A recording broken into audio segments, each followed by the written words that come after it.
Хаосот на клиниката за токсикологија станува се поголем. Поплавени се речиси сите лекарски канцеларии на вториот кат, болнички соби на првиот кат, оделението и сметководство, ходниците на приземјето, чекалната, па се до амбулантата на Орала и делот под румските простории.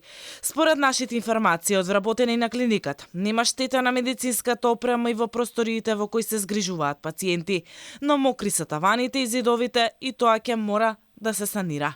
Министерот за здравство вели дека штетата ја санирале заедничките служби на клинички и призна дека незаконски е клиниката да биде оставена неосигурана.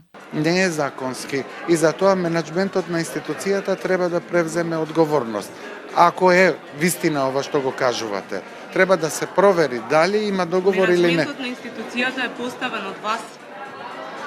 Да, меѓутоа ја не прегледувам секој документ, оти има многу такви институции. Ќе ги испитате ли на водите дека не е осигурана клиника? Јас имам испратено дадено налог за инспекцијски надзор. Директорот на клиниката Данил Петровски вели дека штетата допрва ќе се утврдува. Штетата дополнително ќе се утврдува. Поплавата се случила ноќеска во 1 час од пополноќ. Пукна радиатор во една лекарска канцеларија на вториот кат на клиниката.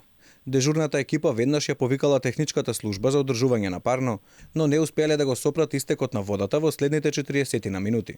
Вработени од клиниката велат дека ова не е прв пат да се случи ваква хаварија. Според нив повеќе од 2 часа биле поплавени просториите, а проблем е тоа што клиниката не е осигурана.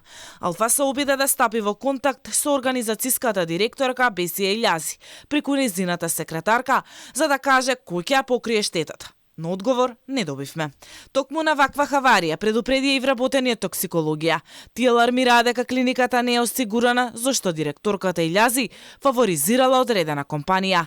Медицинскиот директор Петровски, според наши информации, потпишал клиниката да се осигура, ама економската директорка не го дала својот врзан потпис за одлуката и така клиниката останала без осигурување.